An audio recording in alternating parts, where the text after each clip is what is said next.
او امریکی بندر، 3 piece suit پہن لیا ہے تو تھوڑی تمیز بھی سیکھ لیتے۔ دعا انٹرویو کے لیے لیٹ ہو رہی تھی۔ جب لفٹ بند ہوتے دیکھ اس نے دروازے میں پاؤں رکھا تو اندر کھڑے شہریار حسن کے سینے سے جا ٹکرائی۔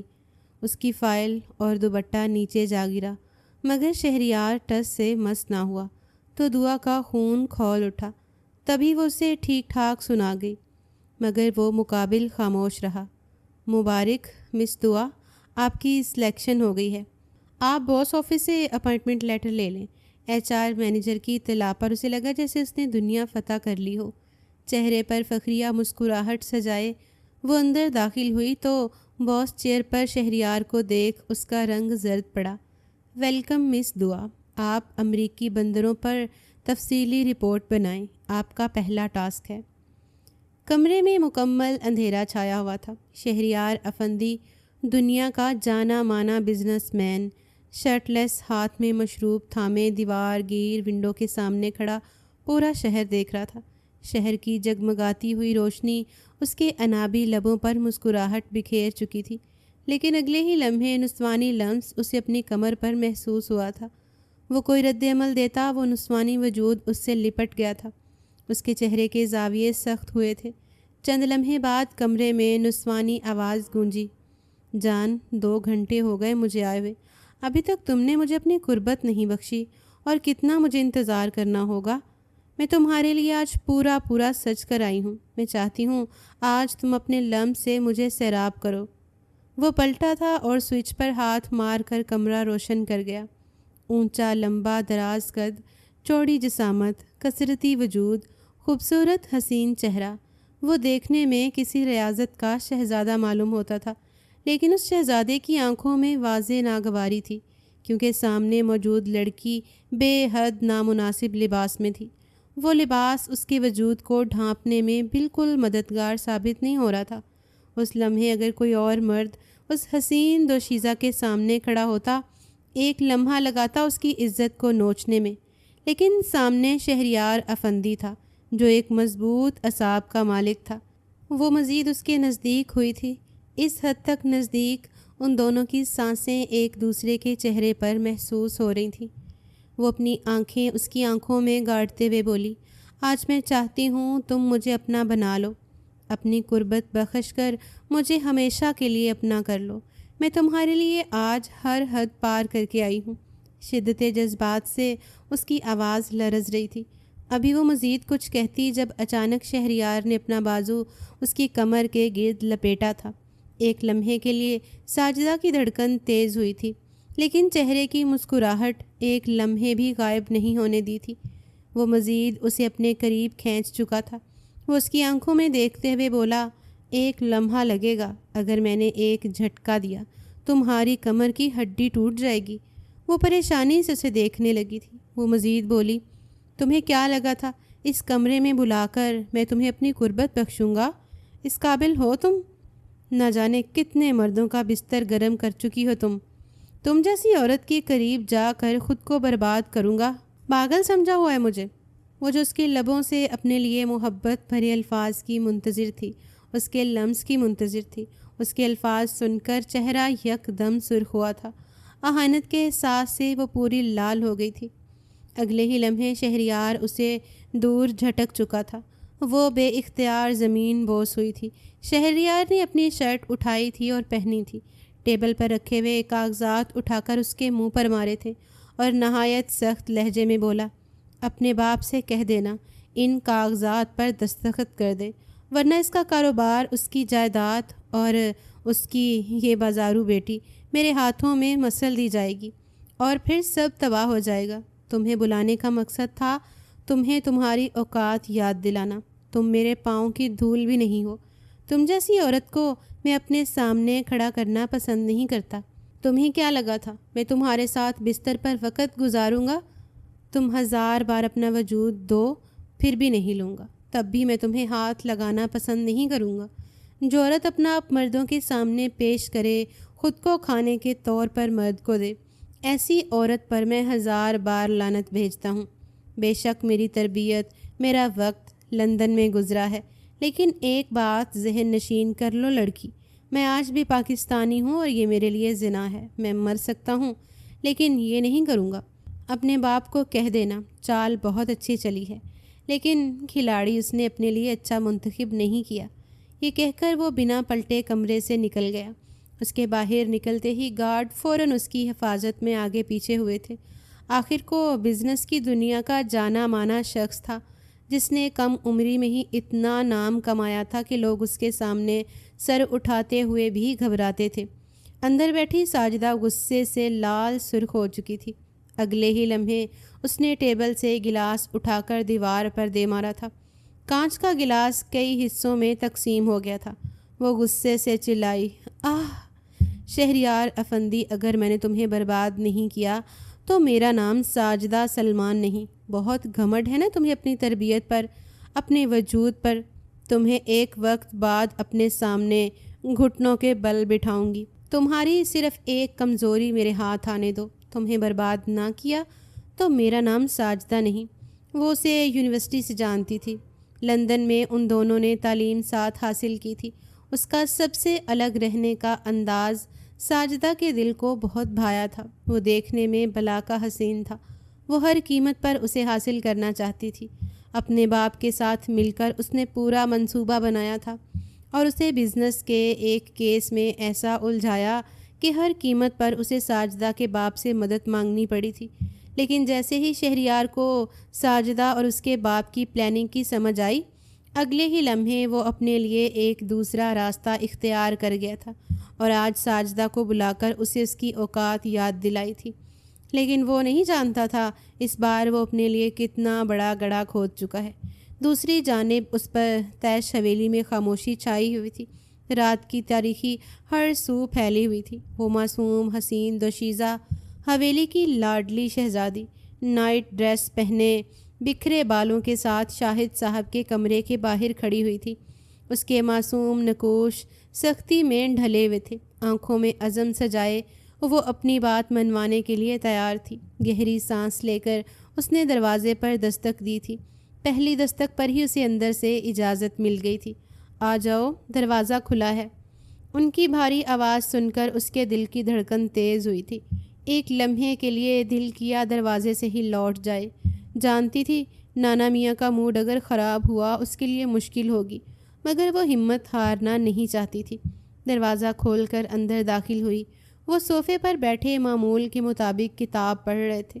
ایک خاموش نظر انہوں نے اس کے وجود پر ڈالی تھی اور پھر دوبارہ اپنی نظریں کتاب پر ٹکا لی تھیں۔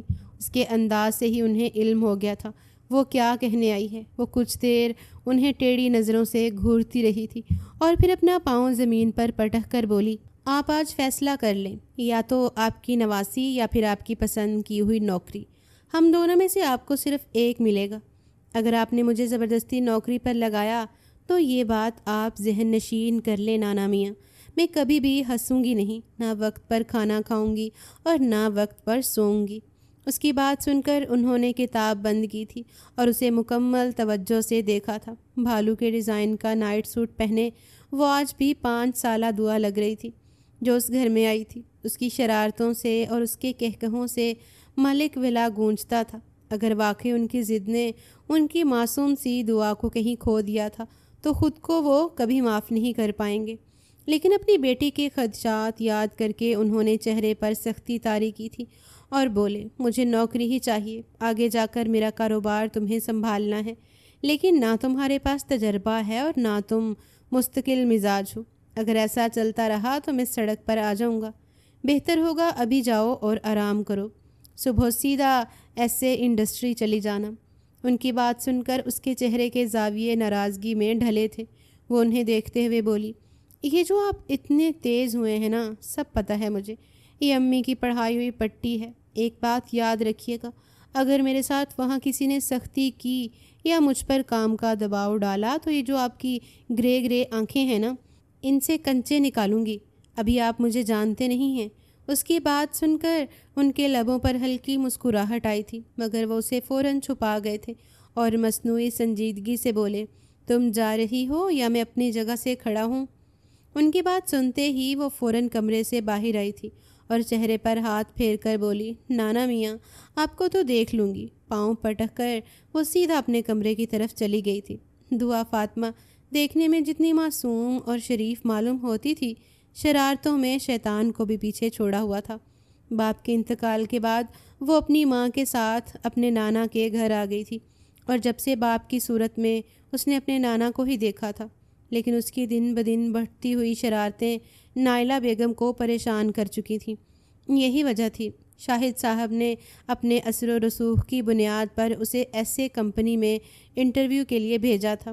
اب امید یہی تھی وہاں کا CEO اسے نوکری دے دے، کیونکہ ان کے دوست نے نہ صرف ایک بات کہی تھی، میرا پوتا اصولوں کا پکا ہے، میری سفارش پر وہ تمہاری نواسی کا انٹرویو تو لے رہا ہے، لیکن نوکری اسے اس کی قابلیت پر ہی ملے گی۔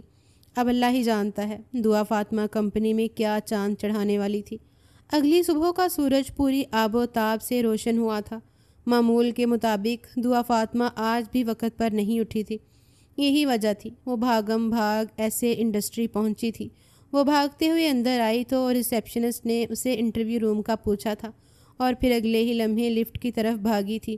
ایک ہاتھ میں سینڈوچ، دوسرے ہاتھ میں پرس سنبھالے وہ سیدھا لفٹ کے اندر داخل ہوئی تھی، مگر پاؤں لڑکھڑانے کے باعث سیدھا سامنے کھڑے نوجوان کے سینے سے ٹکرائی۔ وہ زمین بوس ہوتی اس سے پہلے ہی اس نوجوان نے اسے کمر سے تھام کر سنبھالا تھا۔ سینڈوچ کے ذریعے وہ اس کا مہنگا لباس خراب کر چکی تھی۔ خود کو محفوظ پا کر اس نے نظریں اٹھائی تھیں۔ سامنے 3 پیس پہنے کوئی اور نہیں بلکہ شہریار افندی موجود تھا۔ اتنا ہینڈسم مرد دیکھ چند لمحے کے لیے وہ کہیں کھو گئی تھی، لیکن جیسے ہی شہریار نے اسے پیچھے جھٹکا وہ ایک دم ہوش میں آئی تھی۔ اہانت کے احساس سے اس کا چہرہ سرخ ہوا تھا، اور اگلے ہی لمحے اندر کی دعا نے انگڑائی لی تھی۔ وہ سخت لہجے میں بولی، ہو امریکی بندر، 3 پیس سوٹ پہن لیا ہے تو تھوڑی تمیز بھی سیکھ لیتے۔ یہ کیا طریقہ ہے چھوڑنے کا؟ اگر میں ابھی گر جاتی اور میرا سر پھٹ جاتا تم بھرپائی کرتے؟ ویسے ہی میں اتنی خوبصورت ہوں، اگر کوئی چہرے پر نشان آ جاتا مجھ سے شادی کون کرتا؟ ابھی تک کنواری ہوں، شادی نہیں ہوئی میری۔ تمہیں معلوم ہے میں تو یہاں نوکری بھی نہیں کرنا چاہتی، بلا وجہ نانا میاں نے زبردستی مجھے یہاں بھیج دیا۔ تم جیسے بدتمیزوں کے درمیان نہ جانے یہاں کا وہ عجیب شکل والا CEO کیسا ہوگا، مجھے تو سوچ سوچ کر الٹی آ رہی ہے۔ شہریار نے مٹھیاں بند کی تھیں۔ اس کمپنی کا CEO کوئی اور نہیں بلکہ وہی تھا۔ وہ بس خاموش تھا۔ ایک لمحے میں وہ اسے پہچان چکا تھا۔ وہ مزید بولی، ایک بات اپنے ذہن میں بٹھاؤ، لڑکیوں کو تمیزدار مرد پسند ہوتے ہیں، تم جیسی الٹی حرکتیں کرنے والے مرد نہیں۔ آئندہ سے تمیز میں رہنا۔ اسی لمحے شہریار کا فلور آ گیا تھا۔ وہ بنا کوئی جواب دیے لفٹ سے نکل چکا تھا، لیکن چہرے کے سخت زاویے بتا رہے تھے وہ اچھا خاصا بیزار ہو چکا ہے۔ آج صبح ہی ڈائننگ ٹیبل پر اس کے دادا نے سختی سے تاکید کی تھی، شاہد صاحب میرے بہت پرانے اور سب سے گہرے دوست ہیں، اس کی نواسی تمہارے پاس نوکری کرنے آئے گی، میں امید کرتا ہوں تم اسے نوکری دو گے، مجھے مایوس نہیں کرو گے۔ اسے سفارش پر نوکری دینا سخت زہر لگتا تھا۔ وہ اصولوں کا سخت انسان تھا، لیکن آج اپنے دادا کے ہاتھوں مجبور ہو چکا تھا، اور اس نمونی سے مل کر اسے آج سخت کوفت ہو رہی تھی۔ دوسری جانب اس نے افسوس سے اپنے سینڈوچ کو دیکھا تھا، اور پھر منہ بسور کر بولی، آج کا دن ہی خراب ہے، شروعات اتنی بری ہوئی ہے، اختتام نہ جانے کیا ہوگا۔ بس اللہ میاں مجھے یہاں نوکری نہ ملے، باقی نانا میاں کو میں سنبھال لوں گی۔ چند لمحے بعد اس کا بھی فلور آ چکا تھا۔ اس نے فلور پر آتے ہی ایک لڑکے کو مخاطب کر کے انٹرویو کا ذکر کیا تھا۔ اس نے اسے ویٹنگ ایریا کی طرف اشارہ کر دیا تھا۔ وہ ایک بار پھر منہ بناتی اس طرف چلی گئی۔ سینڈوچ کی حالت اب ایسی نہیں رہی تھی کہ وہ اسے کھا پاتی، اسی لیے مجبوراً اسے کچن کے حصے میں آ کر ایک طرف رکھ دیا تھا، اور خاموشی سے ویٹنگ ایریا میں بیٹھ کے اپنی قسمت کا انتظار کرنے لگی تھی۔ اس بات سے انجان فیصلہ پہلے ہی لیا جا چکا تھا، بس اب اس تک خبر پہنچنی باقی تھی۔ وقت دھیرے دھیرے آگے بڑھتا جا رہا تھا۔ اسے وہاں بیٹھے ہوئے آدھا گھنٹہ بیت گیا تھا۔ آج سے پہلے وہ کبھی بھی اتنی دیر تک ایک جگہ نہیں بیٹھی تھی۔ اس کی ماں کا کہنا تھا وہ ایک طوفان ہے جو ایک لمحے میں ہر چیز کو الٹ دیتی ہے، اور اب اس کے ہاتھ پاؤں بے چین ہو رہے تھے۔ نانا میاں نے صبح صبح سختی سے کہا تھا، شہریار افندی کو تہذیب دار لوگ پسند ہیں۔ تم آفس میں کسی بھی قسم کا تماشا نہیں کرو گی۔ اگر مجھے وہاں سے کسی بھی طرح کی شکایت ملی تو تم سزا کے لیے تیار رہنا۔ میں تمہارا اس مہینے خرچ نہیں دوں گا۔ اور اس ڈر کی وجہ سے اب تک اس نے کوئی شرارت نہیں کی تھی، لیکن اب اس کی انتہا ہو چکی تھی۔ وہ کھڑی ہو گئی تھی، ارادہ وہاں پر گھومتے ہوئے آفس بوائے سے بات کرنے کا تھا۔ ابھی وہ اس کی طرف بڑھتی جب اچانک پیچھے سے کسی نے اس کا نام پکارا تھا، مس دعا فاطمہ۔ اس نے پلٹ کر دیکھا، سامنے ایک ادھیڑ عمر آدمی کھڑا ہوا تھا۔ وہ فوراً اس طرف بڑھی تھی، چہرے پر ایک بڑی سی مسکراہٹ آ گئی تھی۔ شکر تھا اسے اب کوئی بات کرنے والا ملا تھا۔ وہ کچھ کہتی اس سے پہلے ہی وہ بے حد پروفیشنل انداز میں بولا، آپ کی سلیکشن ہو چکی ہے، آپ جا کر سی او صاحب کے کمرے سے اپنا اپائنٹمنٹ لیٹر لے لیں۔ یہ کہہ کر جیسے ہی وہ شخص مڑا، وہ فوراً اس کے سامنے آئی تھی اور بولی، میں آپ کو ایک بات بتاؤں، وہ بھی راز کی۔ مینیجر صاحب نے غور سے اس کی طرف دیکھا اور بولے، ہاں کہو کیا بات ہے۔ وہ چند لمحے ان کے چہرے کو دیکھتی رہی اور پھر رازدارانہ انداز میں بولی، آپ کی مونچھ کی ایک سائڈ چھوٹی ہے اور ایک بڑی ہے۔ میرے دوست ایک بہترین بیوٹیشین ہے، میں اس کے ساتھ رہی ہوں، سچ بتا رہی ہوں، آپ کے ساتھ آپ کے محلے کے نائی نے دھوکے بازی کی ہے۔ خیر اگر آپ میری دوست سے اپنی مونچھ سیٹ کروائیں گے تو اس کے پارلر چلے جائیے گا، وہاں پر مرد کا بھی کام کیا جاتا ہے۔ یہ کہتے ہی اس نے کارڈ ان کی طرف بڑھایا تھا اور سر کو ہلکی سی جنبش دے کر لفٹ کی طرف بڑھ گئی تھی۔ انداز بے حد سنجیدہ تھا، جبکہ چند لمحے مینیجر صاحب حیران ہو کر اس کی پشت دیکھتے رہ گئے تھے۔ اس نے گلابی رنگ کا بے حد خوبصورت شلوار قمیض زیب تن کیا ہوا تھا۔ اسے دیکھ کر کوئی نہیں کہہ سکتا تھا کہ وہ اتنی عجیب بات کرے گی۔ انہوں نے سر جھٹکا تھا اور آگے بڑھ گئے تھے، لیکن اگلے ہی لمحے ان کے پاؤں تھمے تھے اور بے اختیار انہوں نے موبائل نکال کر کیمرہ آن کیا تھا اور غور سے اپنا چہرہ دیکھنے لگے تھے، جب اچانک وہ ایک دم ان کے سامنے آئی تھی۔ وہ گھبرا کر 2 قدم پیچھے ہوئے اور بولی، فرق اتنی آسانی سے نظر نہیں آئے گا، آپ کو اس کے پارلر جانا پڑے گا، باقی آپ کی مرضی ہے، میں تو آپ کا بھلا چاہتی ہوں۔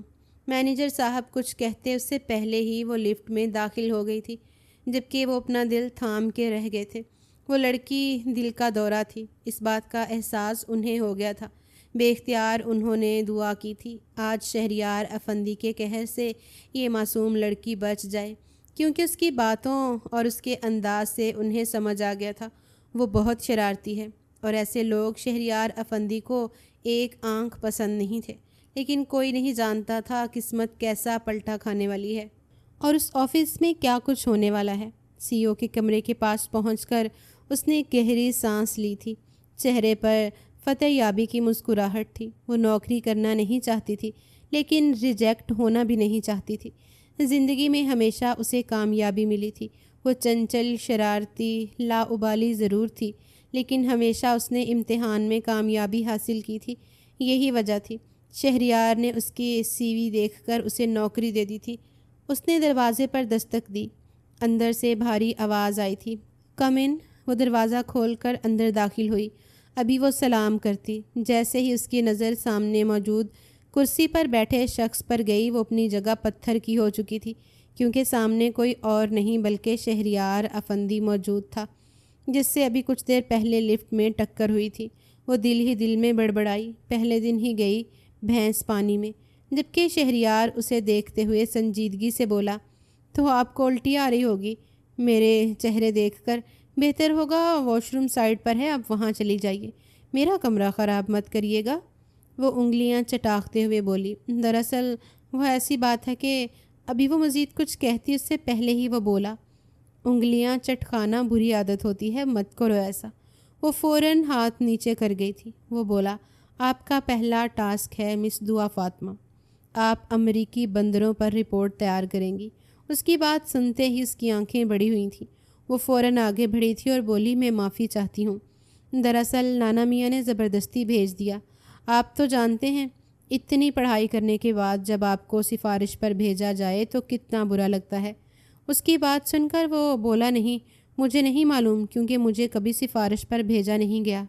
اس نے غصے سے دانت کچکچائے تھے۔ سامنے بیٹھا شخص اس کے صبر کا امتحان لے رہا تھا، لیکن وہ برداشت کر گئی تھی۔ ابھی وہ کچھ کہتی، اگلے ہی لمحے کمرے کا دروازہ کھلا تھا اور بے باک لباس پہنے ایک لڑکی داخل ہوئی۔ ساجدہ فاروق، ڈھیٹھوں کی سردار۔ شہریار، جو دعا فاطمہ کی طرف متوجہ تھا، بے اختیار اس کے چہرے کے زاویے بگڑے تھے۔ وہ کچھ کہتا اس سے پہلے ہی ساجدہ اس کے نزدیک آ گئی اور بنا کچھ بھی کہے اس کے کندھے پر ہاتھ رکھ کر آواز خمار آلود بنائے ہوئے بولی، ڈارلنگ، میں جانتی ہوں کل کچھ زیادہ میں اوور ہو گئی تھی۔ رات بھر مجھے اپنی غلطی کا احساس ہوتا رہا۔ میں اب دوبارہ تمہیں شکایت کا موقع نہیں دوں گی۔ جبکہ اس کا لباس اور اس کا انداز دیکھ دعا کی آنکھیں بڑی ہوئی تھیں۔ وہ اپنی انگلیاں دانتوں میں دبائے ان دونوں کی نزدیکی دیکھ رہی تھی، لیکن اگلے ہی لمحے اس کی توقع کے برعکس شہریار اپنی جگہ سے کھڑا ہوا تھا اور بنا سمجھنے کا موقع دیے بغیر ایک زناٹے دار تھپڑ اس نے ساجدہ کے گال پر رسید کیا تھا۔ جبکہ دعا گھبرا کر دیوار سے لگ گئی۔ خوف کے مارے اس کا دل زور سے دھڑکا تھا، کیونکہ شہریار کا چہرہ غصے سے لال سرخ ہو چکا تھا اور ساجدہ کو دیکھتے ہوئے دھاڑا، تم جیسی ذلیل عورت میں نے اپنی پوری زندگی میں نہیں دیکھی۔ یہاں کیوں آئی ہو؟ میں نے کیا بولا تھا؟ میرا تم سے اب کوئی تعلق نہیں ہے۔ جب میں تمہارے باپ سے اور تم سے کوئی مدد لے ہی نہیں رہا تو میرے پیچھے کیوں پڑ گئی ہو؟ اگلے ہی لمحے وہ سیدھی ہوئی تھی۔ تھپڑ کا نشان چہرے پر واضح تھا، مگر وہ ڈٹھائی سے مسکراتے ہوئے بولی، آخر کو میں تم سے محبت کرتی ہوں، اور ساجدہ محبت میں اگلے کو برباد کر دیتی ہے تو تم اپنی بربادی کے لیے تیار رہو۔ شہریار افندی، یہ تھپڑ میں مرتے دم تک نہیں بھولوں گی۔ تم نے تابوت میں آخری کیل ٹھوک دی ہے، اس کا نتیجہ تمہیں بھگتنا ہوگا۔ Just wait and watch. یہ کہہ کر وہ باہر کی طرف بڑھی تھی، جب اچانک اس کی نظر گھبرائی ہوئی دعا پر گئی تھی اور پھر چپ چاپ وہ کمرے سے نکل گئی تھی۔ اس کے جانے کے بعد اس نے بے اختیار ٹیبل پر زور سے ہاتھ مارا تھا۔ آدھا سامان زمین بوس ہو گیا تھا۔ اس بار دعا کی ہلکی سی چیخ نکلی تھی۔ آج تک اس نے کبھی کسی کو اس طرح غصے میں نہیں دیکھا تھا۔ وہ شرارتی ضرور تھی، لیکن باہمت بھی تھی۔ شہریار نے سر اٹھایا۔ وہ کافی ڈری ہوئی لگ رہی تھی، آنکھوں میں ہلکی نمی چمک رہی تھی۔ نہ چاہتے ہوئے بھی وہ اپنا غصہ قابو کر چکا تھا اور اسے دیکھتے ہوئے نرمی سے بولا، مس دعا فاطمہ، آپ کل سے آفس جوائن کر سکتی ہیں۔ صبح 8 بجے آپ کو آفس میں ہونا ہے۔ میرے تمام ذاتی کام آپ کریں گی۔ فی الحال میری سیکرٹری چھٹی پر ہے، آپ اس کی جگہ پر ہیں۔ جب وہ آئے گی تو آپ کو آپ کی اصل پوزیشن مل جائے گی۔ آپ کو کچھ وقت کے لیے صرف ٹرائل پر رکھا جا رہا ہے۔ آپ نے اگر ایمانداری کے ساتھ کام کیا، آپ کی نوکری پکی ہو جائے گی۔ فی الحال آپ جا سکتی ہیں۔ اپائنٹمنٹ لیٹر آپ کو ریسیپشن سے مل جائے گا۔ اس نے جلدی سے سر ہلایا تھا اور آگے بڑھی تھی، لیکن اگلے ہی لمحے کونے میں رکھے ہوئے ڈسٹ بن سے الجھی تھی اور بے اختیار زمین بوس ہوئی تھی۔ شہریار نے ضبط سے آنکھیں بند کی تھیں۔ یہ لڑکی بھی اس کا صبر آزما رہی تھی۔ اس نے گھبرا کر اس کی طرف دیکھا تھا، آنکھوں میں صاف صاف خوف جھلک رہا تھا۔ وہ فوراً ڈسٹ بن سے گرے ہوئے سامان کو جلدی واپس ڈسٹ بن میں ڈال کر فوراً کمرے سے بھاگ گئی تھی۔ اس کی رفتار دیکھ نہ چاہتے ہوئے بھی ایک ہلکی سی مسکراہٹ شہریار کے لبوں پر آئی تھی، لیکن ساجدہ کا خیال آتے ہی وہ مسکراہٹ بھی کہیں چھپ گئی تھی۔ اسے علم تھا ساجدہ اتنی آسانی سے خاموش نہیں بیٹھے گی، اسے برباد کرنے کے لیے وہ کچھ نہ کچھ کرے گی، لیکن اسے یہ اندازہ نہیں تھا وہ اس کے آفس آئے گی۔ اسے اب کچھ جلدی کرنا تھا، ورنہ یہ لڑکی اس کے لیے ایک بڑا امتحان بھی کھڑا کر سکتی تھی، اور وہ ایسا نہیں چاہتا تھا۔ اسے اپنی ریپوٹیشن ہر چیز سے زیادہ اہم تھی۔ پورا دن معمول کے مطابق بیت گیا تھا۔ آفس سے آنے کے بعد وہ سیدھا اپنے کمرے میں کہیں غائب ہو گئی تھی۔ ہاں، اپائنٹمنٹ لیٹر اس نے ملازمہ کے ذریعے شاہد صاحب کے کمرے میں بھیج دیا تھا۔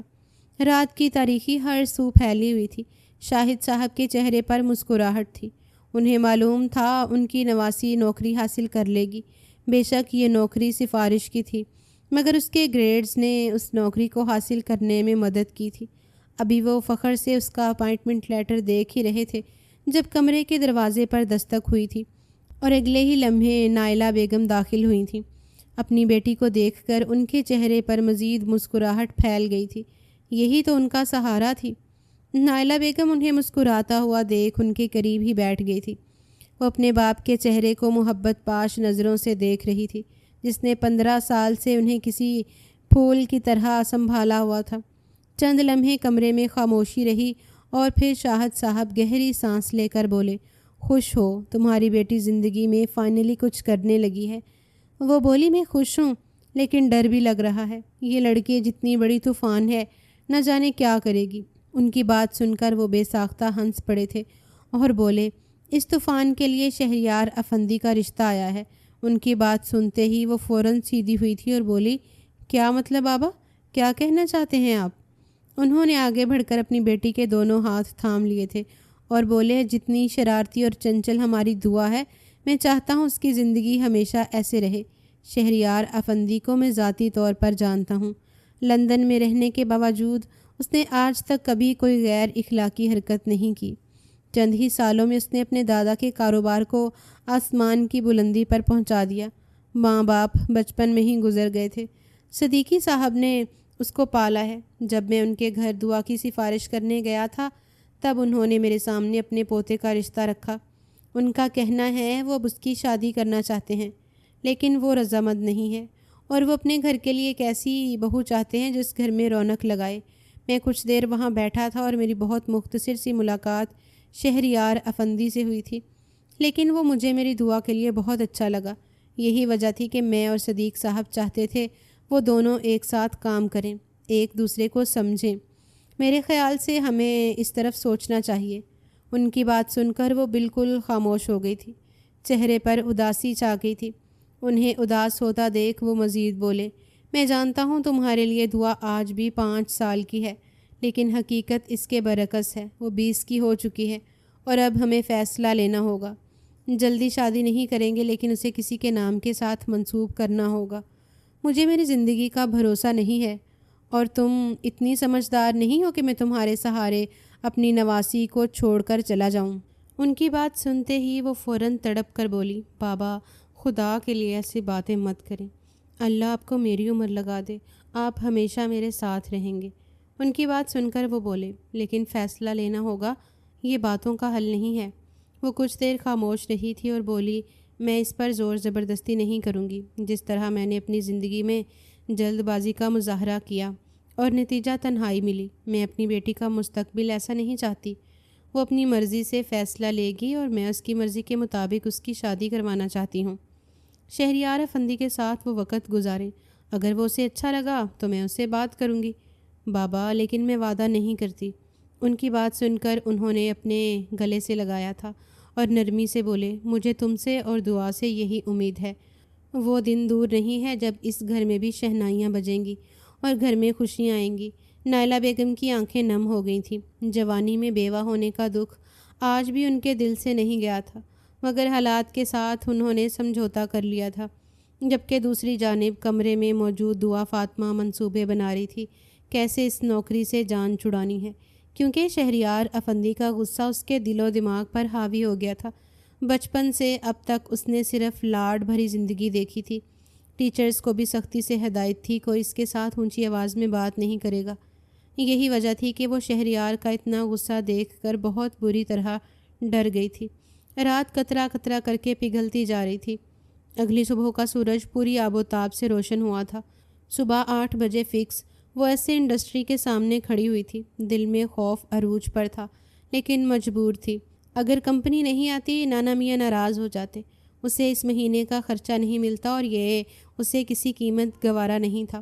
ایک گہری سانس لے کر وہ سیدھا اپنے فلور پر آئی تھی۔ سامنے ہی مینیجر صاحب بیٹھے ہوئے تھے اور چہرہ کلین شیو تھا۔ نہ چاہتے ہوئے بھی اس کے لبوں پر مسکراہٹ پھیل گئی تھی۔ وہ فوراً ان کی طرف بڑھی تھی اور ان کے ڈیسک پر ہاتھ رکھتے ہوئے بولی، السلام علیکم، آپ میری دوست کے پارلر نہیں گئے؟ میں نے اس سے بات کی تھی اور اس سے ڈسکاؤنٹ کی بھی بات کی تھی، لیکن آپ نے تو میری ناک کٹوا دی۔ اس کی اچانک آمد پر وہ ایک لمحے کے لیے گڑبڑائے تھے اور پھر چھینپ کر بولے، دراصل میری بیوی نے جانے نہیں دیا۔ وہ کہتی ہے لڑکیاں وہاں کام کریں گی، تمہیں ہاتھ لگائیں گی، تو میں نے سوچا کہ کلین شیو کر لیتا ہوں، پھر پتہ نہیں چلے گا۔ ان کے صفائی دینے پر اسے ہنسی آئی تھی، مگر وہ کنٹرول کر گئی تھی۔ مینیجر صاحب مزید بولے، خیر آپ کے لیے کام آ چکا ہے، آپ کی ڈیسک آفس کے بالکل سامنے والی ہے۔ اس نے بے اختیار اس طرف نظر گھمائی تھی، وہاں سے اسے شہریار بآسانی دیکھ سکتا تھا۔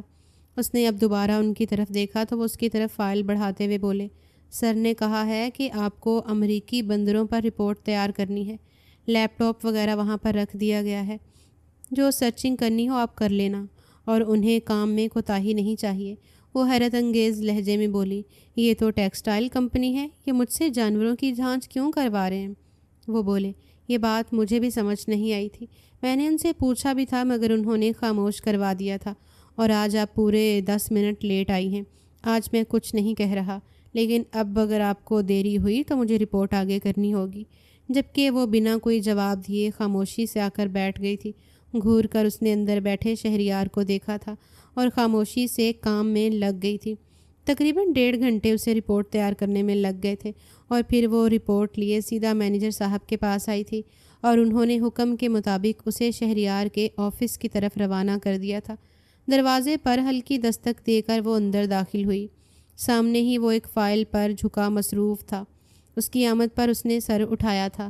وہ فوراً سلام کر کے اس کے قریب آئی تھی، وہ جو اسے اس بات پر سخت سنانے کا ارادہ رکھتا تھا کہ اجازت کے بغیر اندر نہیں آؤں گی، اس کے چہرے کی معصومیت دیکھ خاموش ہو گیا تھا۔ وہ اس کے سامنے فائل رکھتے ہوئے بولی، میں نے امریکی بندروں پر پوری تفصیل سے رپورٹ تیار کی ہے، لیکن سر میں کنفیوز ہوں، یہ ایک ٹیکسٹائل کمپنی ہے، آپ مجھ سے یہ کام کیوں کروا رہے ہیں؟ اس کی فائل پر اس نے ایک نظر ڈالی تھی اور بولا، کیونکہ آپ کو انسان امریکی بندر لگتے ہیں، میں چاہتا ہوں آپ جان پائیں کون انسان ہے اور کون بندر۔ جبکہ وہ خاموشی سے سر جھکا گئی تھی، اسے معلوم تھا یہ اسے بولنے کی سزا ہے۔ نہ جانے کہ اس کا خاموش ہونا شہریار کو عجیب لگا تھا۔ کہنے کو اس کے ساتھ اس کی تیسری ملاقات تھی، لیکن اس لڑکی میں ایک الگ اپنائیت تھی۔ وہ اسے دیکھتے ہوئے بولا، کل ڈر گئی تھی تم؟ اس کی بات سنتے ہی اس نے سر اٹھایا تھا اور زور و شور سے سر ہاں میں ہلا کر بولی، مجھے بالکل امید نہیں تھی۔ آپ اس کے منہ پر تھپڑ ماریں گے؟ ویسے اس نے کام تو تھپڑ کھانے والا ہی کیا تھا، لیکن وہ ایک عورت ہے، آپ اس پر ہاتھ کیسے اٹھا سکتے ہیں؟ میں نے سنا ہے ہینڈسم لڑکے لڑکیوں کی بہت عزت کرتے ہیں، لیکن آپ تو بالکل الگ ہیں۔ وہ بنا سٹاپ کے شروع ہو چکی تھی، جبکہ شہریار اسے خاموش نظروں سے دیکھ رہا تھا۔ چند لمحے بعد جیسے ہی اسے اپنی بے تکلفی کا اندازہ ہوا، وہ خاموش ہو گئی تھی اور سر جھکا چکی تھی۔ اسے خاموش ہوتا دیکھ وہ نرمی سے بولا، کچھ لوگ تھپڑ کے ہی حقدار ہوتے ہیں، میں نے اسے تھپڑ اس لیے نہیں مارا کہ وہ میرے نزدیک آئی، بلکہ تھپڑ میں نے اسے اس لیے مارا تھا کہ وہ اپنی حد بھول رہی تھی۔ میں شہریار افندی ہوں، اس کمپنی کا CEO، چیئرمین کا پوتا۔ اگر میں ہر لڑکی کو لفٹ کراؤں گا، اس کے ساتھ رنگ رلیاں مناؤں گا، تو کیا میں اس کمپنی کو چلا سکتا ہوں؟ اس نے سر نفی میں ہلایا تھا۔ وہ مزید بولا، کل کے لیے میں معذرت چاہتا ہوں، میرا ارادہ تمہیں خوف زدہ کرنے کا نہیں تھا، بلکہ میں کسی کو بھی خوف زدہ نہیں کرنا چاہتا۔ کل حالات ہی ایسے پیدا ہو گئے تھے کہ میں تم پر دھیان نہیں دے پایا۔ خیر تمہارے نانا کیسے ہیں؟ وہ ہوش میں آئی تھی۔ جتنا برا وہ اسے سمجھ رہی تھی اتنا برا وہ نہیں تھا۔ وہ ہلکی مسکراہٹ لیے بولی، نانا میاں بالکل ٹھیک ہیں، کہہ رہے تھے شہریار سے کہنا میرے ساتھ نرمی رکھے۔ وہ بے اختیار مسکرایا تھا اور بولا، یہ سفید جھوٹ ہے، کیونکہ جب میری ان سے ملاقات ہوئی تھی انہوں نے صاف بولا تھا تمہارے ساتھ سختی کی جائے۔ دعا کے چہرے کے زاویے تبدیل ہوئے تھے، آنکھیں گھومی تھیں، جبکہ وہ اس ادا پر بے اختیار ہلکا مسکرایا تھا اور اس کی طرف ایک فائل بڑھاتے ہوئے بولا، یہ مینیجر صاحب کے پاس لے جاؤ، تمہیں آگے کیا کام کرنا ہے وہ سمجھا دیں گے، اور دوپہر کا کھانا میرے ساتھ کھانا۔ جبکہ وہ ایک لمحے کے لیے چونکی تھی، مگر پھر سر ہلا کر باہر کی طرف بڑھ گئی تھی۔ اس کے جاتے ہی وہ ہلکا مسکرایا تھا۔ یہ کل سے دوسری بار ہوا تھا جب شہریار افندی مسکرایا تھا، ورنہ وہ اور مسکرائے ایسا ممکن کب تھا؟ اس کی مسکراہٹ دیکھنے کے لیے آفس کا ہر شخص منتظر تھا۔ وقت کی رفتار دھیرے دھیرے آگے بڑھتی جا رہی تھی۔ اسے آفس آئے ہوئے 15 دن بیت گئے تھے۔ اس درمیان اسے 15,000 دفعہ شہریار نے چھوٹی چھوٹی باتیں سمجھائی تھیں، اور بنا ماتھے پر بل ڈالے آفس میں اب خسر پھسر ہونے لگی تھی۔ ان کا آپس میں کوئی تعلق ہے، ورنہ ایک ذرا سی غلطی پر شہریار اگلے کو سنا کے رکھ دیتا تھا، مگر اب تک وہ اسے ڈانٹ نہیں پایا تھا۔ پہلی ملاقات میں جو ڈر شہریار نے اس کے چہرے پر دیکھا تھا، نہ جانے کیوں وہ ڈر اسے اچھا نہیں لگا تھا، اور اب وہ دوبارہ اس کے چہرے پر وہ خوف نہیں دیکھنا چاہتا تھا۔ معمول کے مطابق آج اسے کام ختم کرتے کرتے کافی دیر ہو گئی تھی۔ آفس کے تمام لوگ جا چکے تھے اور اب آخری وہ تھی۔ وہ بھی اس کے آفس میں جھانک کر اسے خدا حافظ بول کر نکل گئی تھی۔ ابھی کچھ ہی دیر گزری تھی جب اس کا موبائل فون بج اٹھا تھا۔ اس نے موبائل دیکھا، سامنے انجان نمبر تھا۔ اسے بھی گھر کے لیے نکلنا تھا، لیکن مسلسل بجتے موبائل کو نظر انداز نہیں کر پایا تھا اور کال ریسیو کی تھی۔ دوسری جانب کچھ دیر خاموشی چھائی رہی تھی اور پھر ساجدہ کی آواز گونجی۔ لندن میں ایک سارا تھی، کیا تمہیں وہ یاد ہے؟ یا میں اس کا بایو ڈیٹا تمہارے آفس بھیجوں؟ اس کی بات سنتے ہی اس کی آنکھوں میں خون اتر آیا تھا۔ وہ بے اختیار اپنی جگہ سے کھڑا ہوا تھا اور چلا کر بولا، میں تمہاری جان لے لوں گا ساجدہ، کیوں میرے پیچھے پڑ گئی ہو؟ جب کہہ دیا ہے مجھے تم سے کوئی دلچسپی نہیں ہے تو کیوں میرے پیچھے بھاگ رہی ہو؟ میں ایک سایہ ہوں جس سے تمہیں کچھ حاصل نہیں ہوگا۔ وہ بولی، تم نے ایک معمولی امپلائی کے سامنے میرے اوپر ہاتھ اٹھایا، ہوٹل میں میری پیشکش کو ٹھکرایا، مجھے ذلیل کیا، ساجدہ فاروقی کو۔ تمہیں لگتا ہے میں اتنی آسانی سے تمہیں جانے دوں گی؟ تم بس دیکھتے جاؤ تمہیں کیسے میں ذلیل کرتی ہوں۔ وہ مزید کچھ کہتی اس سے پہلے ہی وہ دیوار پر اپنا موبائل مار کر توڑ چکا تھا۔ اسے عجیب سا درد اپنے سینے میں اٹھنے لگا۔ وہ بے اختیار سر نفی میں ہلا کر بولا، نو نو نو نو، ایسا نہیں ہو سکتا شہریار، تمہیں ہمت کرنی ہوگی۔ لیکن اس کی آنکھوں کے سامنے اندھیرا چھانے لگا تھا، اس کی حالت خراب ہونے لگی تھی اور اگلے ہی لمحے وہ بے جان ہو کر زمین پر ڈہ گیا تھا۔ ابھی چند لمحے گزرے تھے جب بھاگتی ہوئی دعا اپنی ڈیسک کے قریب آئی تھی۔ جلد بازی میں وہ اپنا موبائل بھول گئی تھی۔ ابھی وہ موبائل اٹھا کر پلٹتی، اگلے ہی لمحے اس کی نظر شہریار کے آفس پر گئی تھی۔ وہ زمین بوس تھا۔ بنا کچھ بھی سوچے وہ فوراً کمرے میں داخل ہوئی تھی۔ اس کی آنکھیں بند تھی اور سانس بھی بہت ہلکی چل رہی تھی۔ اس نے فوراً انٹرکام اٹھا کر نیچے موجود گارڈز کو اوپر آنے کا حکم دیا تھا اور ایمبولینس کو بھی کال کی تھی۔ دل کی دھڑکن تیز ہو گئی تھی۔ اسے تکلیف میں دیکھ اس کا اپنا دل بھی بے چین ہوا تھا۔ وہ گارڈز کی مدد سے فوراً اسے ہسپتال لے کر پہنچی تھی۔ راستے میں اس نے شاہد صاحب کو فون کر کے صورتحال سے آگاہ کیا تھا اور ساتھ انہیں تاکید کی تھی کہ اس کے دادا کو آپ خبر پہنچا دیں، کیونکہ اس کے پاس ان کا نمبر نہیں ہے۔ ہسپتال پہنچتے ہی اسے ایمرجنسی میں لے گئے تھے۔ وہ وہیں بیٹھ چکی تھی۔ ہوا کیا تھا اسے خود معلوم نہیں تھا۔ تقریباً آدھے گھنٹے بعد شاہد صاحب اور صدیق صاحب سامنے سے آتے ہوئے نظر آئے تھے۔ وہ فوراً ان کی طرف بڑھی تھی۔ صدیق صاحب کے چہرے کی ہوائیاں اڑی ہوئی تھیں۔ انہیں معلوم ہو گیا تھا اسے ہوا کیا ہے۔ وہ فوراً اپنے نانا کے قریب گئی تھی اور انہیں صورتحال سے آگاہ کرنے لگی تھی، جبکہ سب بے صبری سے اب ایمرجنسی وارڈ کو دیکھ رہے تھے۔ تقریباً 15 منٹ بعد ڈاکٹر صاحب باہر آئے تھے۔ تینوں فوراً ڈاکٹر کی طرف متوجہ ہوئے تھے، جبکہ صدیق صاحب کو دیکھتے ہی ڈاکٹر نے ادب سے سلام کیا تھا۔ وہ اس ہسپتال کے سب سے بڑے ڈونر تھے۔ وہ صدیق صاحب کو دیکھتے ہوئے بولے، ان کو پینک اٹیک آیا ہے۔ میں نے پہلے بھی آپ کو یہ بات سمجھائی تھی، پریشانی کی بات سے انہیں دور رکھیں۔ آج تک یہ اپنے بچپن کے ٹراما سے باہر نہیں آئے ہیں۔ اگر اسی طرح ان کو دوبارہ پینک اٹیک آیا، ان کی جان کو خطرہ ہو سکتا ہے۔ صدیقی صاحب بے اختیار رونے لگے تھے۔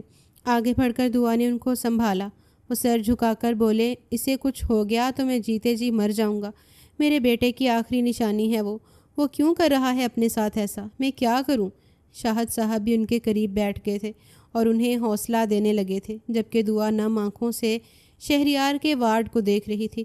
جتنا مضبوط وہ اسے سمجھتی تھی اتنا مضبوط وہ تھا نہیں۔ تقریباً 1 گھنٹہ وہ شاہد صاحب کے ساتھ وہیں رہی تھی اور پھر وہ دونوں گھر لوٹ آئے تھے۔ راستے میں بھی ان دونوں کے درمیان کوئی بات چیت نہیں ہوئی تھی، لیکن دعا کی پریشانی شاہد صاحب کو مزید ٹینشن میں مبتلا کر چکی تھی۔ وہ اپنی نواسی کا حال اپنی بیٹی جیسا نہیں چاہتے تھے اور اسی ایک چیز کو دیکھ ان کا دل گھبرا رہا تھا۔ کیا ان کا فیصلہ درست ہے؟ یہی ایک بات انہیں بے چین کر رہی تھی۔ وقت کی رفتار اور تیزی سے آگے بڑھتی جا رہی تھی۔ 2 دن بیت چکے تھے۔ شہریار آفس نہیں آیا تھا اور اب وہ بے چین ہو رہی تھی۔ شاہد صاحب کے ذریعے اسے معلوم ہوا تھا ہسپتال سے اسے ڈسچارج کر دیا گیا تھا۔ اور اب وہ اپنے گھر پر آرام کر رہا ہے۔ آج وہ آفس نہیں گئی تھی بلکہ پھولوں کا گلدستہ لیے صدیق صاحب کے بنگلے پر آئی تھی۔ ایڈریس اس نے اپنے نانا سے لے لیا تھا، وہ اسے وہاں بھیجنا نہیں چاہتے تھے۔ اس کی طبیعت کو دیکھ ان کا دل عجیب ہو رہا تھا، کیا یہ رشتہ درست ہے؟ مگر اس کی بے چینی بھی ان کی آنکھوں سے اوجھل نہیں تھی۔ اس کی آمد پر گارڈز نے فوراً اطلاع پہنچائی تھی۔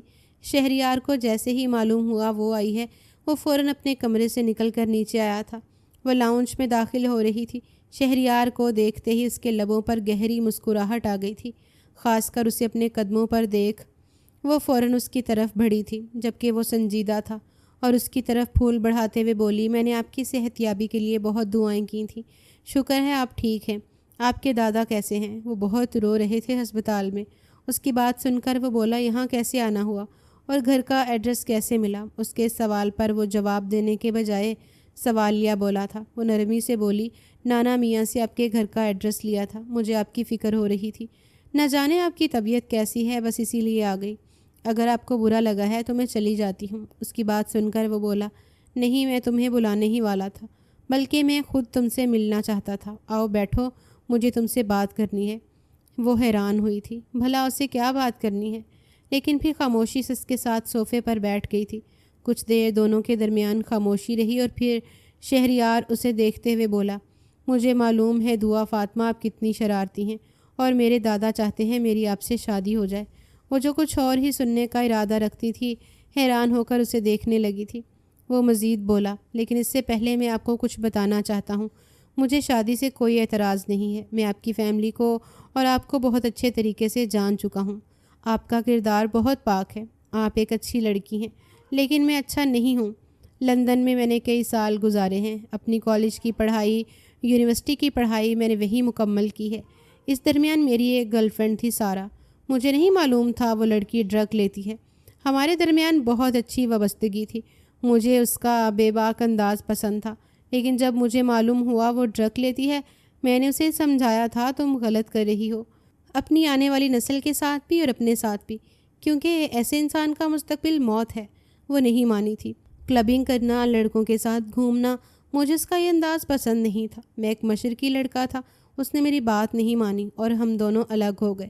ٹھیک 3 دن بعد مجھے خبر ملی اس کا ریپ ہوا ہے اور اسے قتل کر دیا گیا ہے۔ میں اس کا بوائے فرینڈ تھا اور میں نے اس کے ساتھ بریک اپ کر لیا تھا۔ شک مجھ پر آیا اور مجھے اریسٹ کر لیا گیا۔ یہاں سے دادا وہاں پہنچ گئے تھے، لندن میں بھی ان کی کافی پہچان تھی۔ انویسٹیگیشن ہوئی، میں بے قصور نکلا اور مجھے رہائی مل گئی۔ دادا ضد پر اڑ گئے، اب تم یہاں نہیں رہو گے، اور مجھے پاکستان واپس لے آئے۔ یہاں تک سب ٹھیک تھا۔ پھر میری ملاقات ساجدہ سے ہوئی، وہ میرے بزنس پارٹنر کی بیٹی ہے۔ یہاں آنے کے بعد میں اکیلا اس کمپنی کو نہیں چلا سکتا تھا، اسی لیے میں نے فاروق صاحب کا ساتھ لیا تھا۔ وقت گزارا اور اچانک میں ایک ایسے کیس میں پھنسا جو میری سوچ کے بالکل برعکس تھا۔ دوسری کمپنی کے ساتھ مجھے فراڈ کا الزام ملا تھا۔ مجھے لگا کہ فاروق صاحب میری اچھے سے مدد کریں گے، میں نے انہی کی مدد لی، لیکن جب میں نے خفیہ طور پر اپنے وکیل سے انویسٹیگیشن کروائی تب مجھے معلوم ہوا یہ سب ساجدہ اور اس کے باپ کا منصوبہ ہے، کیونکہ ساجدہ مجھ سے شادی کرنا چاہتی تھی اور وہ بھی ایک سارہ کی طرح کی لڑکی تھی۔ میں اپنی زندگی میں دوسری سارہ نہیں چاہتا تھا۔ اس لڑکی نے مجھے پانے کے لیے ہر حد پار کی، یہاں تک کہ اپنا آپ بھی مجھے سونپا، لیکن میں نے اسے قبول نہیں کیا، کیونکہ میں ایسی لڑکی اپنی زندگی میں اب دوبارہ نہیں چاہتا تھا۔ 2 دن پہلے جو میری طبیعت خراب ہوئی وہ ساجدہ کی وجہ سے ہوئی تھی۔ اس کا مجھے فون آیا تھا اور وہ مجھے سارہ کی دھمکی دے رہی تھی، جو کہ لندن میں ہوا وہ پاکستان میں کر کے مجھے بدنام کرے گی۔ میں اس قدر ٹریگر ہو گیا تھا کہ میرا دماغ قابو میں نہیں رہا اور مجھے پینک اٹیک آ گیا۔ تم جانتی ہو نا میرے ماں باپ نہیں ہیں، ان کے بعد سے مجھے یہ مسئلہ ہوا تھا۔ جب بھی کوئی بڑی پریشانی آتی ہے میرے ساتھ ایسا ہی ہو جاتا ہے۔ ان باتوں کے بعد بھی اگر تم مجھ سے شادی کرنا چاہو تو اپنا جواب اپنے نانا کے ذریعے دے دینا، میری طرف سے کوئی زور زبردستی نہیں ہے، تمہاری نوکری برقرار رہے گی۔ تم شادی نہیں کرنا چاہو گی، اس پر مجھے کوئی اعتراض نہیں ہوگا، اور اس دن کے لیے تمہارا بہت شکریہ، تم نے میرا بہت ساتھ دیا تھا۔ وہ کہہ کر اب خاموش ہو گیا تھا۔ چند لمحے تک وہ اس کے جواب کا انتظار کرتا رہا تھا، پھر نرمی سے بولا، اب تم جا سکتی ہو۔ وہ بالکل خاموش ہو کر اس کی باتیں سن رہی تھی، آنکھوں میں نمی چمک رہی تھی۔ اچانک وہ اپنی جگہ سے کھڑی ہوئی تھی اور اس کے کندھے پر ہاتھ رکھ کر دھیمی آواز میں بولی، میرے بھی بابا نہیں ہیں، میں نے بھی بہت سی محرومیاں دیکھی ہیں، لیکن میں ہمیشہ ہنس کر اپنی ہر محرومی کو چھپا لیتی۔ ہنسنا صحت کے لیے اچھا ہوتا ہے، آپ بھی ہنسا کریں۔ یہ کہہ کر وہ ٹھہری نہیں تھی بلکہ گھر سے نکل گئی تھی۔ آنکھوں سے اب آنسو بہنے لگے تھے۔ وہ بہت معصوم تھی، دوسروں کی تکلیف سن کر ان کی تکلیف کو محسوس کرتی تھی، جبکہ شہریار خاموشی سے اس کی پشت کو دیکھ رہا تھا۔ وہ لڑکی بہت انمول تھی، پہلی ملاقات سے اس کے دل میں ایک عجیب سی جگہ پا چکی تھی، اور جو 2 دن پہلے اس نے اس کے لیے کیا تھا وہ اب مزید اسے اندھیرے میں نہیں رکھنا چاہتا تھا۔ حالانکہ صدیق صاحب نے اسے منع کیا تھا، ابھی تم کسی بھی طرح کی بات دعا سے نہیں کرو گے، میں چاہتا ہوں وہ تمہیں سمجھے، تم سے محبت کرے، پھر ہم رشتے کی بات کریں گے۔ لیکن وہ ایک معصوم لڑکی کے دل سے نہیں کھیلنا چاہتا تھا۔ وہ جانتا تھا اب رشتہ انکار ہو جائے گا، کوئی بھی لڑکی ایسی باتیں سن کر رشتے کی رضامندی نہیں دے گی، مگر وہ جانتا ہی نہیں تھا کہ محبت کا جذبہ ایسا ہے کہ انسان اپنے محبوب کے علاوہ کچھ نہیں دیکھتا۔ لیکن کوئی نہیں جانتا تھا دونوں کی زندگی میں کیسا طوفان آنے والا تھا۔ 2 دن مزید بیت گئے تھے۔ آج معمول کے مطابق وہ آفس میں بیٹھی مینیجر کا دیا ہوا کام کر رہی تھی، جب اچانک قدموں کی آواز پر اس نے گردن گھمائی تھی۔ شہریار افندی بلیک 3 پیس سوٹ پہنے پروقار شخصیت کے ساتھ سامنے سے آ رہا تھا۔ تمام لوگ فوراً اس کے ادب میں کھڑے ہو گئے تھے، وہ بھی فوراً کھڑی ہو گئی تھی جبکہ وہ اس کی ٹیبل پر ٹھہرا تھا۔ ایک ہلکی مسکراہٹ دی تھی اور اسے پیچھے آنے کا اشارہ کر کے روم میں چلا گیا تھا۔ وہ فوراً ہوش میں آئی تھی اور جلدی سے اس کے پیچھے کمرے میں داخل ہوئی تھی۔ اندر آتے ہی اس نے اسے سلام کیا تھا اور مسکرا کر اس کی خیریت دریافت کی تھی، جبکہ وہ اسے دیکھتے ہوئے بولا، آپ نے جواب نہیں دیا، نانا کو بتایا نہیں میری باتوں کے بارے میں؟ وہ سمجھی تھی کہ آفس ٹائم پر وہ اس حوالے سے بات نہیں کرے گا، لیکن اس کو وہی بات دہراتے دیکھ وہ گھبرا کر بولی، اس حوالے سے ہم بعد میں بات کریں گے، آپ نے کسی کام کے حوالے سے بلایا ہے؟ وہ بولا، ہاں، فی الحال تو مجھے یہ بتاؤ میرے پیچھے سے آفس میں کسی نے کیا حرکت کی ہے؟ مینیجر صاحب اپنا کام ایمانداری سے کر رہے تھے، اور یہ HRS کی تو بڑی کمپلینز آ رہی ہیں میرے پاس، تم بتاؤ کیا یہ لڑکیوں کو تنگ کرتا ہے؟ اس کی بات سنتے اس کا جاسوسی موڈ آن ہو چکا تھا۔ وہ فوراً اس کے قریب جھکی تھی اور بولی، مینیجر صاحب تو بہت اچھے انسان ہیں، اپنی بیوی سے بہت ڈرتے ہیں۔ آپ کو پتہ ہے میں نے ان کو بولا کہ آپ میری دوست کے پارلر چلے جائیے، وہ آپ کی بیرڈ بالکل ٹھیک کر دے گی، کیونکہ ان کی جو مونچھ ہے نا ایک سائڈ سے بڑی تھی اور ایک سائڈ سے چھوٹی، لیکن بیچارے اپنی بیوی کے ڈر سے کلین شیو کر کے آ گئے۔ میری دوست نے مجھے کہا ہے ایک کلائنٹ بھی اگر میری طرف سے اس کے پاس گیا تو وہ مجھے 50% مارجن دے گی، لیکن ابھی تک میں کسی کو بھیج نہیں پائی۔ اور رہی HR کی بات، وہ واقعی بہت گھٹیا انسان ہے، لڑکیوں کو بہت تنگ کرتا ہے۔ آپ کو پتہ ہے مس شائستہ جو ہیں بیچاری بہت معصوم ہے، سارا کام ان کے سپرد کر دیتا ہے اور خود گھنٹوں نہ جانے کس کے ساتھ فون پر لگا رہتا ہے، اور یہ جو ٹیم B ہے یہ بھی بڑی کام چور ہے۔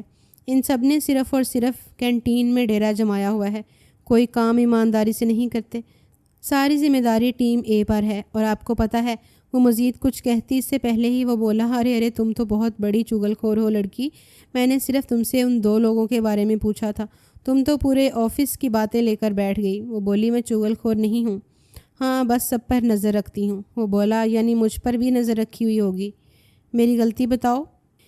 وہ بولی، آپ تو باس ہیں، جاب سے نکال دیں گے۔ نہ بابا، ایسی غلطی نہیں کرنی، جاب سے نکال دیا گیا تو نانا مجھے میرے مہینے کا خرچہ نہیں دیں گے، اور آپ کو پتہ ہے لڑکیوں کے کتنے خرچے ہوتے ہیں۔ اس بار وہ خاموش نہیں رہ پایا اور بے ساختہ کہا لگا بیٹھا۔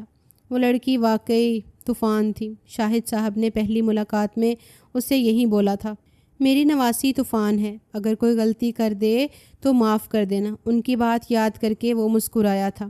اس کو مسکراتا ہوا دیکھ وہ کچھ دیر خاموش رہی اور پھر اچانک بولی، آپ مسکراتے ہوئے بہت خوبصورت لگتے ہیں، مسکرانا صدقہ جاریہ ہے، مسکرایا کریں۔ اس کی بات سن کر وہ نرمی سے بولا، دعا، میں تمہارے جواب کا منتظر ہوں، تم پر کوئی دباؤ نہیں ہے، لیکن میں چاہتا ہوں تم مجھے جلد بتا دو تمہارا ارادہ کیا ہے۔ اس کی بات سن کر وہ ایک لمحے کے لیے گھبرائی تھی اور پھر سر ہلا گئی تھی، جبکہ وہ اسے جانے کا اشارہ کر چکا تھا۔ وہ اس پر زور زبردستی نہیں کرنا چاہتا تھا، وہ لڑکی اسے سب سے مختلف لگتی تھی، نہ جانے کیوں اس میں ایک عجیب کشش تھی۔ اس کی باتیں، اس کا بھولا پن، اس کا انداز اسے کبھی بھی برا نہیں لگتا تھا۔ حالانکہ بلا وجہ باتیں کرنے والے لوگ اسے پسند نہیں تھے۔ محض 1 مہینے میں وہ لڑکی اس کے دل میں اتنی جگہ پالے گی اس نے سوچا نہیں تھا۔ صدیق صاحب کا انتخاب بالکل درست تھا، لیکن اب اسے جواب کا انتظار تھا۔ وقت اور تیزی سے گزر رہا تھا۔ مزید 1 ہفتہ بیت گیا تھا اور اسے جواب نہیں ملا تھا۔ وہ اب اس سے کوئی سوال نہیں کرنا چاہتا تھا، بالکل نارمل طریقے سے رہتا تھا۔ وہ اس پر دباؤ نہیں ڈالتا تھا۔ اسے پتہ تھا وہ بن باپ کی بچی ہے۔ اس نے بالکل ٹھیک بولا تھا۔ محرومیاں چھپا کر وہ بھی مسکراتی تھی۔ کون نہیں چاہتا تھا اسے ماں باپ کا پیار ملے۔ آج معمول کا دن تھا۔ بزنس میٹنگ کے لیے وہ اس کے ساتھ ایک ریسٹورنٹ آیا تھا۔ میٹنگ شاندار گزری تھی اور اب وہ اس کے ساتھ بیٹھا کھانا تناول کر رہا تھا۔ دونوں کے مابین خاموشی تھی۔ ابھی کچھ ہی دیر گزری تھی جب وہ اس کی جانب دیکھتے ہوئے بولی، مجھے آپ سے ایک بات کرنی تھی۔ وہ جو کھانے کی طرف متوجہ تھا بے اختیار سر اٹھایا تھا۔ وہ بولی، میں نے نانا سے بات کی تھی، انہیں اپنی طرف سے جواب دے دیا ہے، وہ جلد آپ کے دادا سے بات کریں گے، لیکن میری ایک خواہش تھی۔ وہ بولا، کیا تم نے اپنے نانا کو جواب میں ہاں بولا ہے؟ اس نے ہلکی سی مسکراہٹ کے ساتھ شرم سے سر ہاں میں ہلایا تھا۔ ایسا لگتا تھا اس کے جواب پر جیسے شہریار افندی کے دل سے کوئی بوجھ اترا ہو۔ 1 ہفتے سے وہ انتظار کی سولی پر چڑھا ہوا تھا۔ وہ اب اطمینان سے بولا، کیا خواہش ہے تمہاری؟ چند لمحے دونوں کے درمیان خاموشی رہی تھی اور پھر وہ بولی، میں اتنی جلدی شادی نہیں کرنا چاہتی۔ میں کورین سیریز بہت شوق سے دیکھتی ہوں۔ جس طرح وہ لوگ ڈیٹ کرتے ہیں میں بھی آپ کے ساتھ ڈیٹ کرنا چاہتی ہوں۔ ہر ویکنڈ پر آپ کے ساتھ گھومنے جانا چاہتی ہوں، ڈنر کرنا چاہتی ہوں، چھوٹے چھوٹے خوشحال مومنٹ بنانا چاہتی ہوں، کیونکہ مجھے پتہ ہے شادی کے بعد انسان کے سر پر بہت سی ذمہ داریاں آ جاتی ہیں اور اسے ان ذمہ داریوں کو نبھانا ہوتا ہے۔ وہ بولا، لیکن پھر میں نکاح کروں گا۔ نکاح سے پہلے میں ڈیٹ نہیں کر سکتا۔ تم رخصتی نہیں چاہتی، رخصتی مت کرو، لیکن میں حرام تعلق نہیں بنانا چاہتا۔ اس کی بات سن کر وہ بولی، مجھے امید تھی آپ یہی جواب دیں گے۔ میں پہلے ہی نانا سے بات کر چکی ہوں۔ منگنی کے فنکشن کے بجائے ہم نکاح کا فنکشن کریں گے۔ میں نے کبھی نہیں سوچا تھا کہ میری شادی ایسے ہوگی۔ ابھی وہ مزید کچھ کہتی جب اچانک فضا میں فائر کی آواز گونجی تھی۔ دونوں نے بے اختیار دائیں جانب دیکھا تھا۔ سامنے ساجدہ کھڑی ہوئی تھی۔ وہ اپنی طرف سے کھیل تمام کر چکا تھا۔ ان لوگوں کو کاروبار میں ایسا نقصان دیا تھا کہ دوبارہ ساجدہ کی ہمت نہیں ہوتی، لیکن آج اسے ہاتھ میں بندوق دیکھ اس کا دل زور زور سے دھڑک رہا تھا۔ اسے اپنی پرواہ نہیں تھی، لیکن ساتھ بیٹھی اس معصوم سی لڑکی کی پرواہ تھی۔ وہ فوراً اس کے سامنے آ گیا تھا۔ وہ بلند آواز میں بولی، تمہیں کیا لگا تھا تم مجھے ذلیل کر کے اس لڑکی کے ساتھ شادی کی تیاریاں کرو گے اور میں بیٹھی رہوں گی؟ اس سے پہلے ہی میں تمہیں ختم کر دوں گی۔ اگر تم میرے نہیں ہوئے تو میں تمہیں کسی اور کا بھی نہیں ہونے دوں گی۔ اس کے انداز میں جنون تھا، ہاتھ کپ کپا رہے تھے، آنکھوں میں آنسو بہہ رہے تھے۔ ابھی وہ فائر کھولتی، اگلے ہی لمحے گارڈز نے اسے پیچھے سے پکڑ لیا تھا۔ بندوق اس سے چھین لی گئی تھی اور ریسٹورنٹ کے اونر نے پولیس کو فون کر دیا تھا۔ وہ چیخنے لگی تھی، چھوڑو مجھے، میں اس انسان کو مار دوں گی، اس کو زندہ نہیں رہنے دوں گی۔ جبکہ وہ بے اختیار پلٹا تھا۔ وہ تھر تھر کانپ رہی تھی۔ بنا کچھ بھی کہے اس نے اسے گلے لگا لیا تھا، جبکہ وہ بالکل سہم گئی تھی۔ چند لمحے بعد پولیس اس کو آ کر اریسٹ کر چکی تھی۔ وہ اس کے پاس دوزانوں زمین پر بیٹھ گیا تھا اور اسے چیئر پر بٹھا کر پانی پلایا تھا۔ وہ اس کا چہرہ تھام کر بولا، تم ٹھیک ہو؟ اگر طبیعت ٹھیک نہیں لگ رہی تو ہم ڈاکٹر کے پاس چلے جائیں۔ جبکہ وہ بے اختیار رونے لگی تھی۔ اس کو روتا ہوا دیکھ وہ فوراً بولا، سب ٹھیک ہے، تم پریشان مت ہو۔ روتے ہوئے لرزتی آواز میں بولی، مجھے آپ سے محبت ہو گئی ہے۔ میں نے ایسا جذبہ کسی کے لیے محسوس نہیں کیا جیسا جذبہ میں آپ کے لیے محسوس کر رہی ہوں۔ خدا کے لیے ساجدہ کے قصے کو ختم کروائیے، ورنہ مجھے کچھ ہو جائے گا۔ میں آپ کو کچھ نہیں ہونے دے سکتی۔ میں بابا کو کھو چکی ہوں، میں آپ کو کھونا نہیں چاہتی۔ اس کی بات سن کر وہ ہلکا مسکرایا تھا اور اسے ایک بار پھر سینے سے لگا کر بولا، مجھ پر بس بھروسہ رکھنا، میں سب ٹھیک کر دوں گا۔ جبکہ وہ اطمینان سے آنکھیں بند کر گئی تھی اور اسے محفوظ دیکھ اس نے بھی آنکھیں بند کی تھیں۔ ڈر کیا ہوتا ہے آج پہلی بار شہریار افندی کو محسوس ہوا تھا۔ جب کوئی جان سے پیارا لگے تب اگلے کو محسوس ہوتا ہے زندگی کتنی انمول ہے۔